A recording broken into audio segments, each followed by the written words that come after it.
গরমকালে মায়েদের কিছু কমন ডায়লগ। এই যে মহারানী, তোমার বাবা কি জমিদারের বংশ নাকি আম্বানির ছোট নাতি? বেলা 12টা অবধি যে পাখাটা চালিয়ে রেখে দিয়েছিস, তা তুই ইলেকট্রিকের বিলটা কি তোর শ্বশুর বাড়ি থেকে নিয়ে আসবি? বন্ধ কর পাখাটা। শোন, ফ্রিজ থেকে যেমন জল বার করে জল খাবি, তেমন ঠিক জল ভরে তারপরেই ফ্রিজের মধ্যে রাখবি। আমি যদি খালি বোতল ফ্রিজের মধ্যে দেখেছি, ওই বোতল ছুঁড়ে মেরে তোর মাথা ফাটিয়ে দেবো আমি।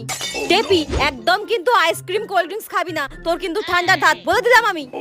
আরে আরে, পাখাটা বন্ধ কর। এক্ষুনি তো বাইরে রোদ থেকে আসলি, একটু ঘামটা জুড়োতে দে, তারপর তো পাখাটা চালাবি নাকি? এক্ষুনি ঘামটা বসে ঠান্ডা লেগে যাবে, তারপর আবার গাদা গাদা টাকা ওষুধের পেছনে খরচা করতে হবে। ভালো লাগে না আমার আর, বন্ধ কর পাখাটা।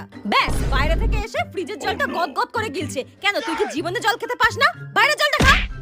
শোন, বেলা 3টে বেজে গেছে। এরপর যদি স্নান করতে গিয়ে বলেছিস ট্যাঙ্কের জল গরম হয়ে গেছে, একটু ফ্রিজ থেকে জল এনে দাও, মিশিয়ে নি, ঠান্ডা করে নি, তোর পিঠের চালে মেরে তোর পিঠ গরম করে দেবো আমি। স্নান করবি যা। টেপি, গরম পড়ে গেছে কিন্তু, এবার একটু জলটা বেশি করে খা।